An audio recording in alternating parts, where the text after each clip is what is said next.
Cool. Oh, priceless. It's the way you tell them, isn't it? It's the way you tell them. Brilliant. Welcome, everybody. I heard that one told Eric it was a surfboard. It was a surfboard, yeah, absolutely. My goodness me. I think welcome. Willie's William. Hey, Will. William. Hello, everybody. Sorry to be a bit late. Hi, Will. You're excused. Just missed the joke. Well, yeah, I got it, but at least I heard it. Yeah. Yeah, you heard I it. You heard miss the punchline. your wonderful, gorgeous, beautiful faces. It's lovely to be here. And we're a big crowd today. So welcome to the digital download. Happy Friday, everyone. My name is Alex Abbott. I'm the founder of Sapiro, partner of DLA Ignite, and today is my first time as the guest editor. So thank you. Yay! Yay! You're doing brilliantly. Here we go. I'll give you one of these. Alex. Yes, very effective. Love it. So this week I'm looking forward to the topic. We'll be discussing books that have inspired us. Before we get started, let's do a quick round of intros, starting with you, Tim. Hi, yeah, I'm Tim Hughes. I'm the CEO and co-founder of DLA Ignite. Yeah, that's me. I'm busily now doing all the afternoon gangs and stuff. But Alex, Well, there's only been 3. You can't be that busy. yeah, got them. Give Nick the mic. He's the most popular. According to who, Giannis? According to who? According to Nick. According to Nick, yeah. Nick, how much do you have to pay for that? Yeah, exactly. I've slipped him £5 and a pepperami in the post. Nice. Who's next? Oh, well, we'll go round the room, shall we? Adam.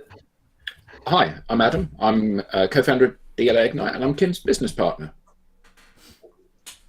Nick. Or I am Nick.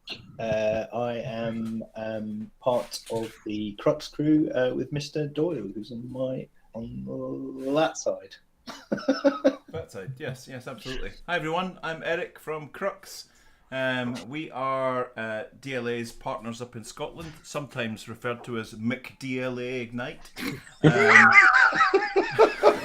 So it's nice to see Nuala coming in there. Hi from sunny Scotland. Hello, Nuala. Big up the Scots. Awesome. I'm Linwood Ross, founder and CEO of Accelerate. We are a DLA Ignite partner in the US. Nick, do you want to discuss this one?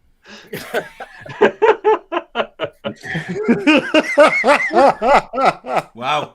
We're going. I was about to say we're going deep, but You went there. Yeah. You're me on the ball. You're not going deep. Okay, may I just say, this is Alex's first time running one of these, so behave, everybody. it's like herding cats. hey, Rob, do you want to go next? Sure. Good morning, all. I'm Rob Durant in the Boston area, founder of Flywheel Results and a proud DLA partner. And hello, everybody. I'm William Shorten. So I'm an associate with DLA, and I also run my own business, a learning consultant and coach. brilliant. So I thought I'd start with the rules of engagement. So share any books that have inspired you or had a positive effect on your life. And for anyone that might be considering reading that book, what's your conclusion? What can you share with them? So I think we're keeping it clean today, unless there's any romantic novel lovers between you. Harry's got his Milton Boone collection to share with I us. got my Ladybird books. Got my Jackie Collins ready. Brilliant. Stud. So without further ado, let's start with Eric. Yeah, sure. So, as if by using the mysteries of time and time travel, if we can go back to the late 80s. I was at a period in my life where I didn't really know which direction to take. There was some bad things going on in my life. There were some good things going on in my life, and I wasn't quite sure who I was or what I wanted to be. at the time of purchasing this book, I worked on an offshore drilling rig, and I was a rig electrician. And I used to go away to the North Sea for 3 weeks at a time, and then come home for 3 weeks. And I would come back to this drilling rig with a whole heap of self-help books, because I felt I'd go to Borders. Remember the shop Borders? Yeah. Now, I like that whole get a cup of coffee and sit there all day if you wanted, with a big stack of books, and there was no pressure to buy, there was no pressure to leave. So I would go in there, and for some reason I gravitated towards the self-help because it was a bit like a magnet. I was lifting up all these books that were helping you like make plans for your life and do all of that. And I just picked up this book one day. It was on a shelf. It was sitting there on its own. And looking back, this is a bit romantic and a bit silly, but I kind of felt like there was a little shining light on it that I was supposed to pick it up. So I picked up this book and I sat and I read the opening chapter, and I thought, oh, that sounds cool. And then I read in the sort of foreword, just after the foreword, there's a little cutout, and it says it's the Ralph Waldo Emerson poem Success. So it said, to laugh, this is success. This is Waldo. It's not Waldo Emerson's book. It's to laugh often and much, to win the respect of intelligent people and the affection of children, to earn the appreciation of honest critics and endure the betrayal of false friends, to appreciate beauty, to find the best in others, to leave the world a bit better, whether by a healthy child, a garden patch, or a redeemed social condition, to know even that one life is breathed easier because you have lived. This is to have succeeded. And that just struck me between the eyes. Now that's the sort of anchor point for this book. The book is Unlimited Power by Anthony Robbins, Tony Robbins as he's now known. Some may scoff, some may giggle, because Tony's become a bit of a cartoon. But back in 1990 when I bought, this is the original one, this was published in 86, I bought it in 90. It's going brown, it's well thumbed, it's got sections marked out and turned over, it's got biro writing in it. This book helped me form a path, find a path, and helped me make decisions, and also box off things in my life that were holding me back, and allowed me to project a little someone playing Tetris. And it allowed me to formulate decisions and also project a bit beyond my current space. I think I had a sphere of vision that maybe only went out a few miles. This actually allowed that sphere of vision to go well beyond that, and in some cases took the boundaries off of all of that. So I took this book. Tony Robbins, back in the day, was a young man. Yes, when you're reading it, you can hear the theme tune to Miami Vice in the back. It smacks a little bit of padded shoulders and Ferrari Testarossas. And nothing wrong with that. You say that like it's a bad thing. Yeah. No, I know exactly. I read it. I pulled it out and reread it when I started Crux with Sarah. And okay, if you take away some of the sort of 80s and 90s isms out of them, still stands up today. A bedrock for me, a book that I'll always have with me, and I'll always go back and just read a chapter. Did it change my life? No. What it did was allow me to change my life. The book never changed my life. The book gave me tools and gave me thought processes to be able to box off balls and chains around my ankles, and also project forward a little bit. And it even, bizarrely, it's a self-help book about setting goals for yourself and all of that. Tony talks about his dramatic weight loss. So he talks about nutrition and goes into the science of nutrition, or certainly what they knew about nutrition back in the day. So that helped me with a whole load of things, and this book allowed me to become the man I am today. Absolutely love this book. As cheesy as some of his stuff is, I still love his YouTube stuff. It still grabs me every time I see him. Unlimited Power by Anthony Robbins, then Tony Robbins now, is my first choice. Is that okay? Brilliant. Yeah. Fantastic. Nice. Second one, I don't know if anyone's read this, is Kitchen Confidential by Anthony Bourdain. Yes. Fantastic book. After 25 years of sex and drugs, bad behaviour, and haute cuisine, chef novelist Anthony Bourdain decides to tell all. From his first oyster in the Gironde to his lowly position as a dishwasher in a honky-tonk fish restaurant in Provincetown. From a kitchen of the Rainbow Room atop the Rockefeller Center to drug dealers in the East Village, from Tokyo to Paris and back to New York, Bourdain's tales of the kitchen are passionate as they are unpredictable and as shocking as they are funny. Sunday Times said it's more gripping than a Stephen King novel. It's not exactly Delia, said The Guardian. But Anthony Bourdain, who is there, who sadly Passed away a couple of years ago. I think it's been agreed now that he took his own life. Gives the warts and all story about the pursuit of a Michelin star and working through the ranks of the sort of lowly eateries and diners of New York through to becoming a world-renowned chef, critic. And the stories are pure rock and roll. This is pure rock and roll. This is sex and drugs and rock and roll in the back of kitchens. Look out for the chapter about the wedding party. That is particularly fantastic. And in here, he'll give you things like little tips like don't order fish on a Monday in a restaurant, and he tells you why. Because he tells you what they do to fish over the weekend. Little gems like if you see a sign for discounts in your life, pursue them. Don't go for discount sushi. It's not a good thing. So Kitchen Confidential is my second choice. A rip-roaring read. Sarah's reading it now. This particular version comes with handwritten notes and afterthoughts, which is a good buy if you're going to buy it. Written by Anthony himself, so you'll come across little bits where he's scribbled on. Just bear with me a little second, where he's written little things like that. Now that he's reread it, he's scribbled on. So yeah, a great read. Has anyone read that one? Yeah. Did you like it? Oh yeah, it's brilliant. I then went and read all of them. It was the story about whenever they started a particular the set in terms of doing the meals, where they basically covered the surface with brandy and then played the beginning to Apocalypse Now and then set it alight. And he said, unsurprisingly, that restaurant went down the pan. Went up in flames. There's a line in there. He said, whether he's in Vietnam, Edinburgh, Istanbul, wherever, one of the things that he does when he goes into a restaurant is really quickly goes to wash his hands in the men's room.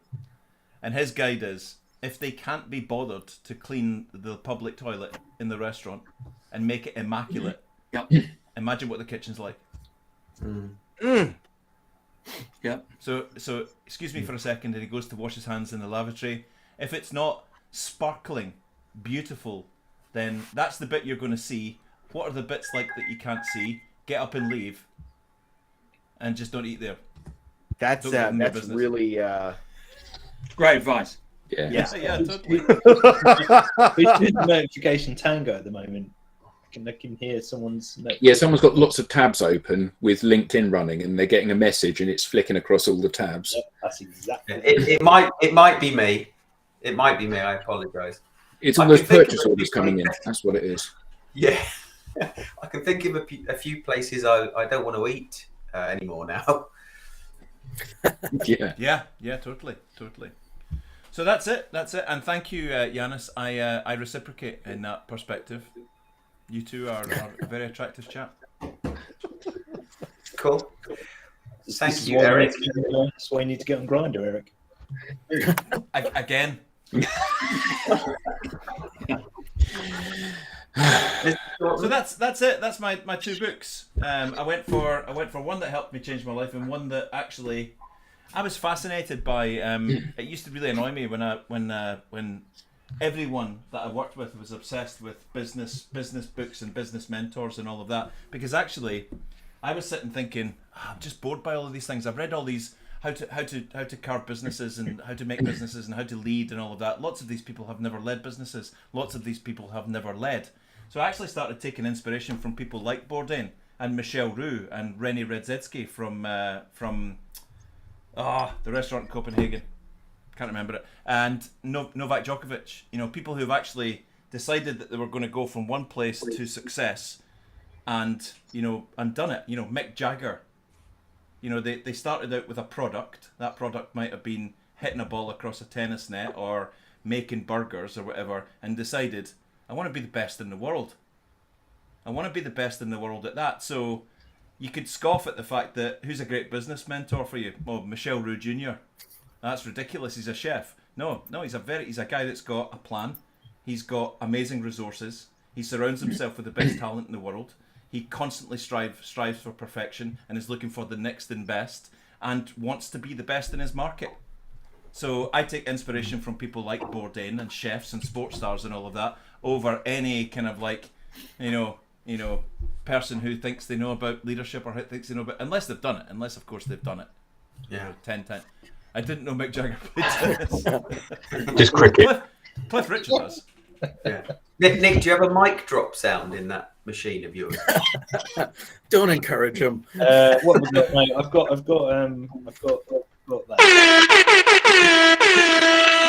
There we go. That's pretty good. Noma. Yes, Noma. Indeed. Thank you, Noella. I've eaten there. It's lovely. Great. Alex, I think you said on next. Yep. Go for it, Will. So, first book. Of course, why haven't we chosen this first every time? Brilliant. Who did that? I think you did, Tim, didn't you? I did actually. Yeah. So apart from Social Selling, which of course is a great read, Obviously. My first choice is this book called Funky Business, and this just isn't kind of Tim and Adam squaring off. Oh no! Oh, Thanks, Alex, for putting me on second. So I won't spend too long on this. No, go for it. Go for it. Adam's still got something to say because I mean it's the impact that it has on every individual. So Funky Business for me, I was doing my MBA, and this was one of the books they gave us to read, and it was great because to take your point, Eric, these two guys are I think they're from Sweden. They're two business profs, but they were completely different from the usual kind of strategy leadership books that you get when you're reading an MBA. And they take a much broader look at where kind of business fits in, leadership fits in, and they look at the kind of society in general. And they look at just at that stage, because it was written around about late 90s, early 2000s, about how business was going. And I think I haven't actually taken the opportunity to go back and reread it, but I would imagine that a lot of things they put in here we're now seeing in today's world. But there were some great quotes, the one that always stood out for me was all families are dysfunctional. It's just a question of by how much. Oh yeah. And I quoted that back to my mother. She wasn't terribly happy about it, but actually, I think that the longer I go on, the more I live. I think it's really valid. So, Funky Business. I'll stop there. So Adam's got something to say later on, but that was my first choice.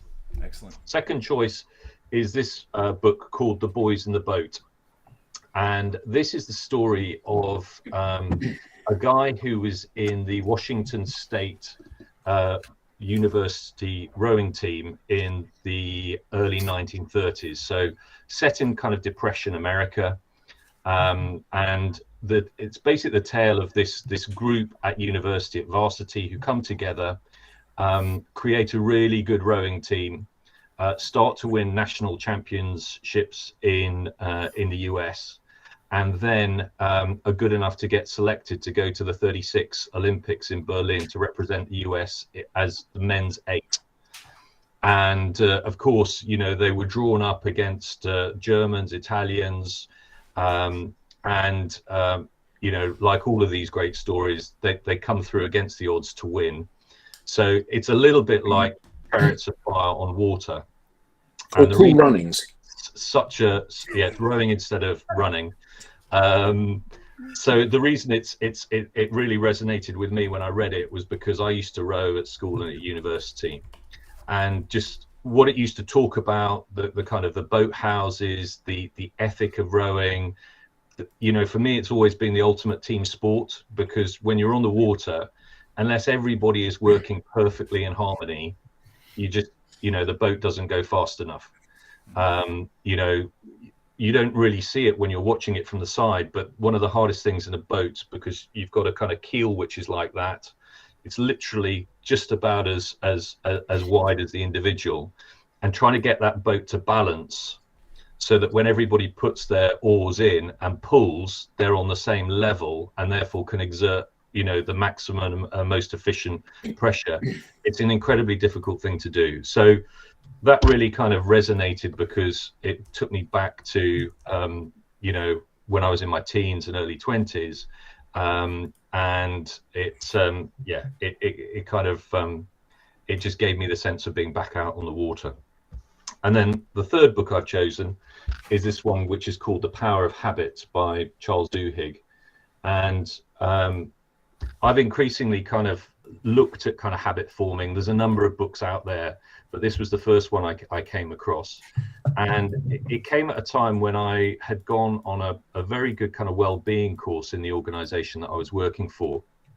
And the course itself had talked about, you know, how you can develop well-being in a number of areas, be it in terms of your diet, in terms of your exercise, in terms of mindset, things like meditation, and also the importance of sleep. And this one really I found valuable because I was going through that journey myself, and this was a way to explain how your mind and brain works and how you can reinforce some of those changes that you're looking to put in place. So it was incredibly valuable to explain that kind of the mental side and process of it, and to underpin kind of that move that I was making in more of the physical sides. Those are my 3 books, gentlemen. Fantastic. Wow, thank you. How did you find that, Will? Applying that knowledge, that new knowledge. It kind of reinforced the journey, Alex, because it for me, first of all, it was recognizing, you know, that there are triggers. So understanding when those triggers come in, and then understanding, well, perhaps there's a way that I would usually deal with them, and I'd kind of go onto automatic pilot. And this allows you kind of to take a step back and recognize when you might be getting those kind of hijacks, and then recognizing that at those moments you've got a choice about how you behave. You can continue to behave in the way that you've always done, but you don't feel that you're obliged to go that way. Actually, there's a kind of freedom in understanding that I can choose to behave differently if I want to. It's interesting you talked about in the habit formation one about meditation, because I think meditation, when you do it regularly, it creates that space. It creates that kind of liminal space where you can go, okay, stop and think and process this before you actually react to it, which is huge. I absolutely agree. And I think the trick is that as you establish a kind of new behavior or new habit, it's understanding where that suddenly becomes more attractive than your old habit. So one of the things that I did was around kind of sleep, because, you know, especially on a Friday or Saturday night, I'll stay up and watch TV or whatever. And, you know, actually then when you think, well, I could get a lot more out of going to sleep. Once you start extending your sleep, you know, to 7, perhaps 8 hours, and you start to feel the benefit of that, then suddenly the feeling that you get from that outweighs any theoretical enjoyment you get from watching a TV program or a film. And you say, yeah, well, I'm going to go and do that. It's kind of obvious, but you've got that kind of inner pull at that stage, which allows you to kind of, it kind of accelerates that process. Is that inner pull, is that a chemical thing, or is it a willpower thing? What's going on there? I probably need to think about it more, Lenwood, but it's just it just becomes kind of inherent, and it's that kind of trade-off where you think, well, actually, I know that makes me feel better, so why wouldn't I want to go and do that? Yeah, it's sort of like the difference between the immediate gratification of doing whatever that old habit was, right, and, you know, getting into the new habit, getting that new gratification from whatever that was, and having that gratification begin to outweigh the immediate gratification of the. Yeah, Robert just said it. Actually, I think that was a really valid point. Thanks, Robert. Well, you can't. Let's see it. You can't stop an old behavior. You have to replace it with. Oh yes. Really? Great, Robert. Thank you. Yeah. I'm not sure about that. Eric will take you up on that. I'm not sure about that, because I stopped biting my nails. I didn't replace it with biting my lip. You did replace it with biting Sarah's nails, though. So I didn't replace it with biting anything or doing anything different. I realized I had to stop biting my nails, so I just stopped one day. I didn't replace it with anything. Good point. I mean, I think you get that with some people. It's a little bit like stopping smoking, isn't it? So, some people will say, I'm going to stop smoking, and for whatever reason they can do it. Other people, it's much harder than making that kind of decision. Was there something else, Eric, with the nail biting? The reason why I bring it up, I've bitten my nails my whole life, and I got fed up with the fact that my nails always looked like trash. I wanted nice nails, and my wife was giving me jip one day. She said, "We're going out tonight, and your nails look horrendous." Because I've bitten my nails since I was a kid, and I just stopped that day. Yeah, but I think it was probably that you were able to focus on like the how your nails looked, and it was something in that you were able to focus on that prevented you from going back to that old habit. The reason why I bring, but I never replaced it with another habit is the point. Yeah, I know, but there was something, an image in your mind, a future that you wanted, that you were able to grab onto and hold. Go ahead, William.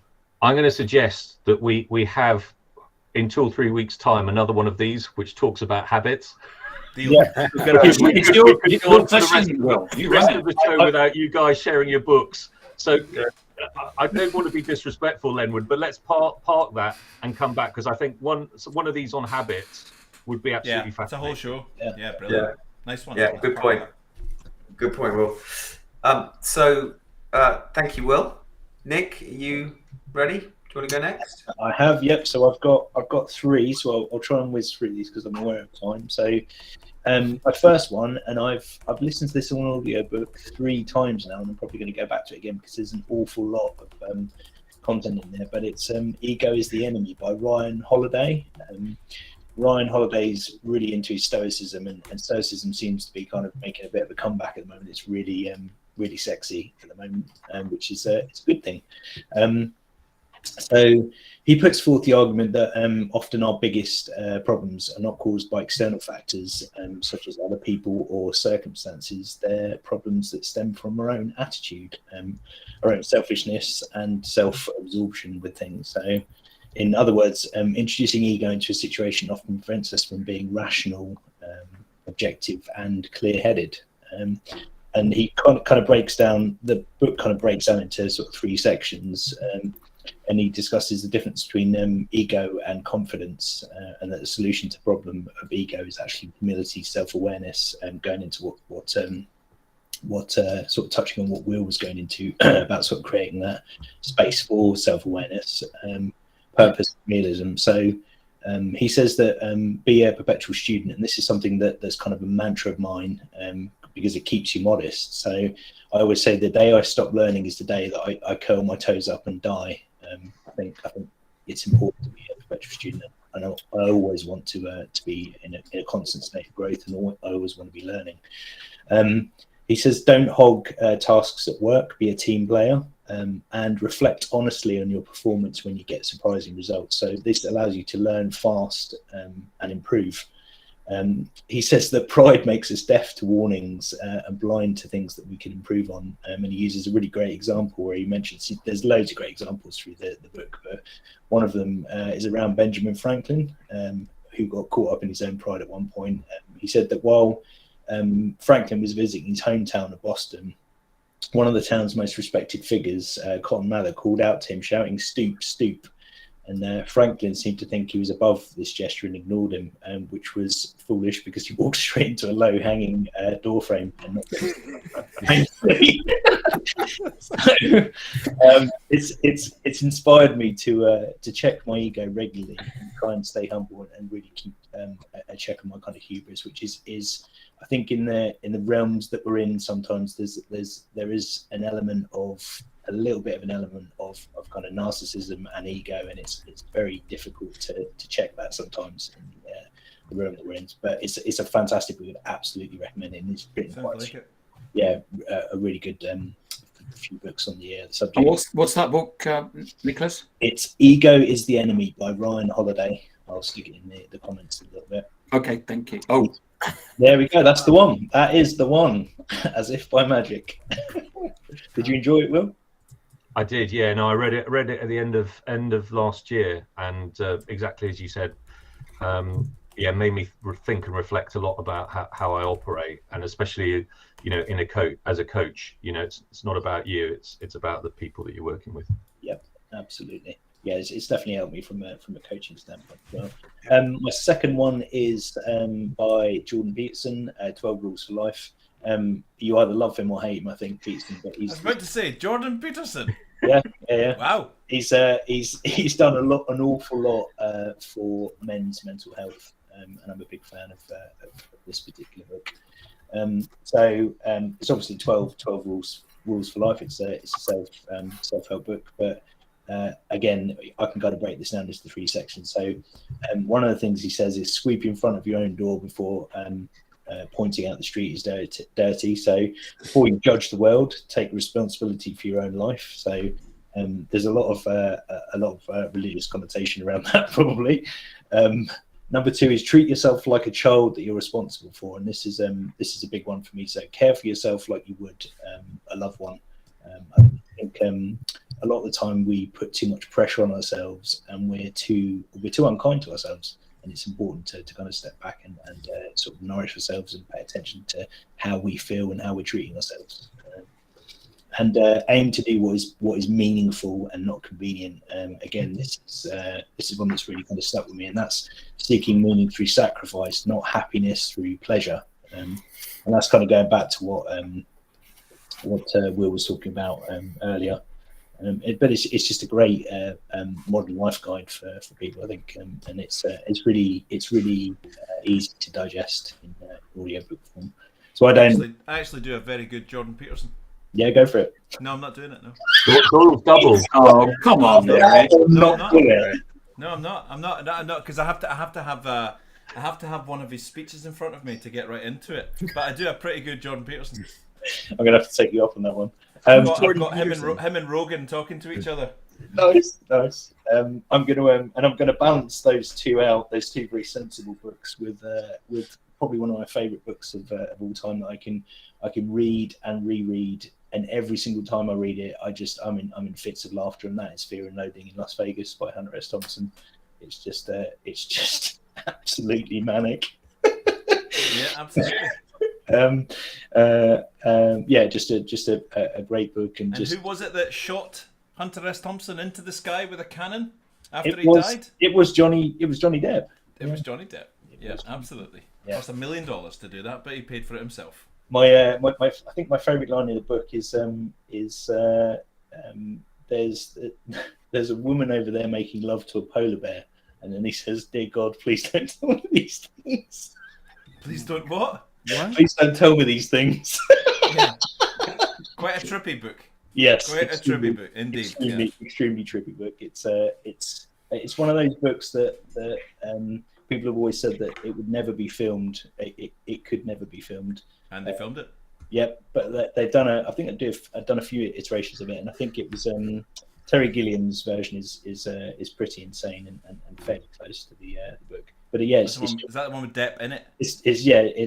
Depp and what's his name? Another guy. Yeah, the other guy. He was in Usual Suspects. He plays his lawyer in it, but the book is just insane. It's brilliant, well worth read. And those my 3 books. Fantastic, cool. Splendid. So if people want to get a list of these books, what's the best way to do this? Should we pop them in the if we pop them in the comments, and then because I think Eric's done that already with his. Yeah, I chucked mine in there. If you want to chuck yours in. Yeah, I'll chuck mine in. I think yours are all you guys have got way more value to your books than I had. Oh, come on. Maybe it's just a good read. You've actually got proper books. So yeah, I'm looking forward to see the rest. Proper books. Brilliant. Thanks, Nick. So Rob, I think you're next. So narrowing it down was difficult. But I went to my go-to for people that I tend to deal with. That is sales and go-to-market leaders. The first one I wanted to recommend is Drive. Drive by Dan Pink. And the subtitle I think is... if you put it in front of your shirt, Yeah. Okay, we'll try No, that. I think it might. Yeah, I think it might work. Yeah. There we go. Yeah. The subtitle there is The Surprising Truth About What Motivates Us. And that's what actually drove me to pick it up. I was very curious about, always continue to be curious about motivation and reflecting for myself things regarding motivation. What I found in this book was very different from what I thought I was going to find. What I found in this book was a way for me to bridge the gap between the sales leaders that I deal with and my background, mindset, prejudices, if you will. I am what I refer to as a reluctant seller. And I have found a lot of people in sales have really fallen into sales by accident, but I didn't realize that at first. What I felt like I was encountering, especially as you talk to sales leaders, was a lot of people that are very strong and aggressive, strong personalities and aggressive personality types. The old used car salesman sales stereotype. Well, a lot of sales leaders that I was encountering still had that. And how do you motivate your salespeople? Well, you throw more money at them. And that's really what this book taught me was there is a certain point where more money simply does not solve the problem. There are other things that motivate people. And by reading through that and sharing that with sales leaders and then speaking with them and saying, I strongly recommend that you read this book, because what you will get from it is ways to speak to your B players and maybe your C players who really aren't going to be motivated by that additional bonus you throw in front of them. But there are things that you can do. There are no cost things that you can do to motivate them as well, to get them to perform better. And that leads me to the next book, because as I told sales leaders this, the client success leaders would turn to me and say, yeah, what he said, and turn to the sales leaders and say, see, I told you so. And what I would share with them is the next book that Dan Pink wrote that I wanted to share with this group, which is To Sell is Human. And the gist of that book, they're like the yin and yang for me. The gist of that book is you might not want to sell. You might be that reluctant seller. You might think sales is evil. Sales is yucky. But guess what? You are a seller. Whether you are conveying something and at the end of the process receiving direct compensation for that transaction, or you're simply trying to motivate people to choose what you're putting out there, you are selling. The book says it turns out 9 out of 10 people these days are selling something. And that 10th person probably is too. So that's when I go to my CS team and say, I want you to read this book, and I want you to understand that while you might not be ringing up the cash register at the end of a transaction, you are still trying to motivate people to agree to your terms in some way, shape, or form. Even if it's as simple as a job interview, well, you're selling something. Even if it's something in a client success situation where you're trying to turn around a bad situation, you are still trying to motivate them to see your point of view and come to agreement. So narrowing it down to 2, I went with the same author and a yin and yang, Drive and To Sell is Human. Awesome. That's Brilliant. Awesome, Rob. To Sell is to Human, the Dan Pink book. Any business leader, anybody who isn't from a sales background, who knows they've got to sell, should read that book. Yeah, absolutely. And it's about moving you into a comfortable position to actually understand that we all sell. I totally agree with you. And the other thing I like about it, Tim, is that it acknowledges that the sales that has that negative connotation around it, we're not in that realm of sales anymore. I don't like the well, now it's sales 2.0 or sales 3.0 designations, because there are no ways of delineating that, but it absolutely brought that to light. And the other thing that the nugget I got from that is there used to be an asynchronous form of information where the sellers knew more than the buyers. And now the buyers do their research and they come to the table with as much information. I actually contend that's exactly it, Lenwood. I contend that they come to the transaction with more information, because what they have that the seller will never know is what's motivating them to seek the solution. And good sellers need to bridge that gap, and they're not recognizing that for the most part. Yeah, great points, Rob. Thank you. Tim, you're up next. Yeah, quick fire round. So I'll just do Andrew's comment. Quick fire round. If you're in any form of leadership position, you have to read that book. It's about how to be vulnerable, why it's actually okay to not have all the answers, and how shame is important. And it's actually it's not an opinion. It's actually based on data. And if you haven't watched her TED Talks, if you wanna laugh, watch her TED Talks. They're fantastic. Tim is going to do 45 books. Every book. I bought this for everybody on the board. This is all about growth mindset. It's a de facto book on leadership, about how to have a growth mindset. Slight change of tack. This is a novel. It's about how to live. It's about a world where you're all working from home and you basically go and live on the metaverse. And if you want to know what the future is and what the future holds for us, it's a bit of fun as well. It's fiction. It's a film as well. Yeah. So I've not seen the film, but it's not the film. It's okay. Everyone who's read the book tells me the film's shit. No, but the film, really? It's not. They're not connected. It's not your book's a business book about living in the metaverse, right? This is. No. It's a novel. It's a novel. It's fiction. It is actually the novel Ready Player. Yeah. Tim was sort of translating it into. The story is about everyone living at home, and we have to live in the metaverse. And when you read it, even though it's a story, you go, I can see this happening. It is the film. The film is a kid that gets sucked into a video game. Is it not? That's it. That is the book. Yeah, but that's to be showing. It's the same thing, Eric Doyle.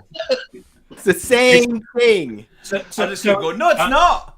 So the next thing is this is a great book about how to do nothing. Over But that's not the film, is it? So that's a great book on how to do nothing. If you're interested in, if you're doing loads of stuff and you don't know what to cut out, that's a great book because it explains how basically you don't need to do all that stuff. Be More Pirate is a fantastic book. If you're brilliant book, take on. Adam and I saw Sam present, and it was just awesome. Pirates, you may not know, were the first people to. They did same-sex marriages. They all of the things all of that stuff. Yeah, all of the things that we want in the world. Pirates were doing it way before us, and it's a book about that if you want to form a movement and actually create something in some form of a movement, not just any movement, but that's a great book to read. Just don't do all this sort of. If you want killy pillagey stuff. If you want a personal brand, if you want a personal brand, forget all the other books. That's the best book there is about creating a personal brand by Mark Schaefer. Can you move it down a bit because I didn't see the title.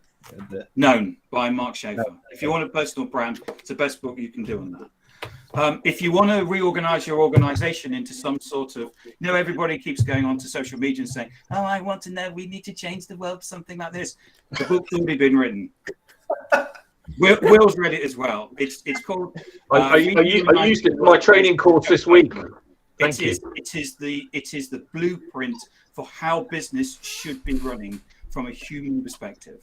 Can you put a link to the TED Talk, the Tim Talk with Chuck in the chat, because that's a brilliant one. Yeah, thanks for mentioning it. This book I also bought for all the board members of Alienate, Lost and Founded by Rand Fishkin. Yeah. It's a great book and story about running a startup from a CEO perspective. Should you sell? Shouldn't you sell? And he's so great at explaining all the mistakes he made. And it's just it's a lovely story. Final one: if you're running a startup, you need to read this as well. Spring by Jake Knapp. It's a if you're running a startup, you're building a product, you're trying to think about minimal viable products and all of those things. You need to read that because it's a fast way of actually and accelerating things very, very quickly, rather than the ways that we've done it in the past. Brilliant. Nick, Thank you. can we have the rave horn? Do you know what I've got in my mind? Tim is like one of those market stall traders where he's like, I'll give you all them for not for 30, not for 25. I'm gonna put in Jake Knapp. You get that for free, not for 15, 10. You get that for 10. Del Boy Hughes. Del Boy Hughes. You get all of them for 10. Brilliant. Oh dear. That was good. That was Lenwood, good. over to Am I you. next? Yeah. Like that, then. What's Oh, about okay. This is going to be rather dull compared to what has gone before, but that's all right. So this book, I've mentioned it before. It's called Leadership and Self-Deception. It's by the Arbinger Institute. I think that's how you say it. Arbinger, yeah. And I was going through a particularly challenging time in my life where I had actually gotten to senior, I think what would be considered senior level management in an organization, but was really struggling with my leadership and no one at my in my workplace suggested I get this book, but I actually found out about this book through my church. The book is about how we can not be self-aware and the impact that has on how we view ourselves and how we view other people. It talks about how we view ourselves, how we view other people from the perspective of being in the box and being out of the box. It's actually in the form of a novel. It gives an example of this, probably one that many of us have experienced, where we might be sitting on a train or sitting on an airplane and the seat next to us is available, and as people are coming in and looking for a place to seat, we maybe read our paper and kind of expand ourselves so that no one sits next to us. The idea here is that we're not seeing other people's desires and needs as equal to our own. We already have a seat, yet we don't want other people to sit down. So this book is, it talks about how we can get out of that box of seeing people as objects and really seeing others' needs and desires as being, legitimate, just as legitimate as ours. A really, really important book for me, really changed my life because I was a person. Typically when people are self-deceived, they are not aware that they are self-deceived. And that was my problem. I did not realize that I was viewing people in this way, that I was operating through life, really hurting other people, not knowing it. And nobody was really telling me either. So reading this book was the first light. Hey, you got a problem, brother, that you need to fix. And that was 15 years ago. So I would say that the people who kind of know me from a long time ago or in a certain period of my life, because actually when we have bad habits, they get worse as we age. So when I was really young, I had this habit, but it wasn't quite so bad. It didn't matter as much. But by the time I was in my 30s and I was working in an organization, this was something that had gotten very bad and was having implications for me and my team. So I think people who experienced me in that period of my life would have a very different view of me than people who are experiencing me now, where, you know, I've got 15 years of, you know, searching and getting myself together and trying to improve my leadership and communication and really being out of the box. So that's my book, Leadership. Nice. Fantastic. That wasn't dull at all. That was really interesting. Yeah. Oh. Fantastic. Thank you. Thanks. Good. So, Adam, over to you, sir. Yeah. So it's funny, isn't it? Because as you get older, I've found that either because I'm more set in my ways or I have more experience and knowledge, I find it more difficult to find a pivotal book. So there are lots of books that I've read over the last few years that have been kind of quite interesting and valuable and have reinforced things. So as Tim said, you know, he's a great sharer of printed material with people. So I've read Getting Naked that Tim gave me, which is about being open and vulnerable when you talk to people. Mindset, The Challenger Sale, and then other things like Never Split the Difference by Chris Voss and Crush It by Gary Vee and Weekend Language by Andy Craig, and classics like Napoleon Hill, Think and Grow Rich.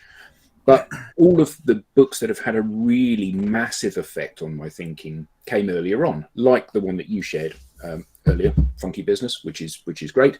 The Age of Spiritual Machines by Ray Kurzweil, which is about the challenge of understanding and accepting augmentation of the human body as technology improves, which is really interesting. And Unleashing the Killer App, which is not about apps, but is about transformational things within industries. But 3 books, I think, stand head and shoulders above everything else for me.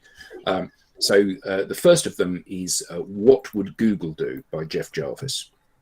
And Google being obviously a mega unicorn, ultra fast growth, pervasive organization, have got some fairly fundamental principles that drive what they do and how they behave. And a good example of that is if you want to be able to go and dominate a sector, you don't price your service at the maximum that the market will bear. You price it at the minimum you can bear, because then you can't ever be undercut. Now, we don't all follow that model because we're not in that area, but it's simplistic things like that that help you position this. So that's a great read for everybody. What Would Google Do?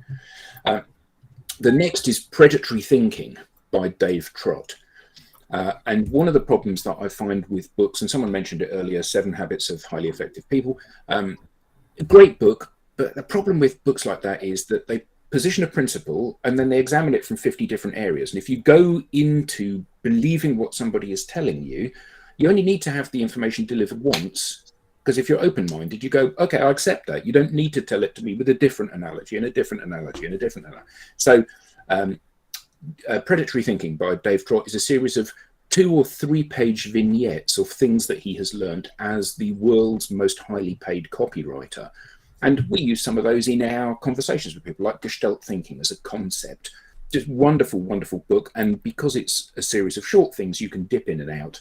And often you can learn these verbatim and reuse them. I use one of the quotes from that book every day of my life. It's brilliant, isn't it? So all together now, why is advertising ignored by people? Because advertising ignores people. Yeah, I mean, it's a wonderful, it's wonderful amazing book. And he says about, 3% of advertising is remembered positively, 7% is remembered negatively, and 90% is not remembered at all. And things like that you just go, well, yeah, obviously. Yeah. And I just love those because if you read the book and learn the book, you can look really clever in meetings just by recycling some of his thinking. And last, but by no means least, a bit of fun. And although Toby Young is the most obnoxious human being on the planet, arguably, he wrote a book called How to Lose Friends and Alienate People, which is like a memoir. It was subsequently made into a film. Obviously a play on the how to win friends and influence people. And the thing that I love most about this book is that it details, amongst other things, his falling out with a very close friend of his called Julie Burchill. So his agent writes to Julie Burchill and says to her, could Toby please have a quote for his book? To which she replies, I'd rather die before I give that little bastard a quote for his book. And he then publishes that as a quote on the front cover. I'd rather die before I give that little bastard a quote. I like his style. Yeah, which is it's just wonderful. And although it is a fun memoir and it has got very, very funny anecdotes in it, even though he is the very worst of what I consider to be dreadful people, what it does do is it highlights the challenges that we all have and how sometimes those are applicable to business, like that quote. So those are my 3 books. What Would Google Do? Predatory Thinking, and How to Lose Friends and Alienate People. Very good. Superb. Brilliant. Very good. Thank you, Adam. Thank you. Cool. So that leaves me. Perfect timing. Yeah, I don't know if I'm going to have 4 time minutes. to go through all 3 books. So let me Just do start it, Tim. with. Just do it, Tim. Yeah, let me start with this one, the 4 disciplines of execution, or 4DX. So I really like the way everyone told a bit of a story. So I hadn't prepared a story, but let me try and tell a bit of a story, because I was introduced to this book. Was living in the Middle East at the time. Just had a very successful kind of 4-year period with the company that I was at. One of my team had left, and he'd come back to visit the team, and he said, the company I'm at is really good and they follow the principles within the 4 disciplines of execution. So if you don't know it, it's essentially looking at ways to overcome the whirlwind that we all are consumed by on a daily basis, right? We all find something else to do, and it takes us away from doing those high impact, high value things that will ultimately increase our probability of success. And so even though I've been sort of coming to an end of a period of success, I was always thinking and looking about ways to get better. So what I didn't know at that time was my world was about to get turned upside down, and a massive change was coming.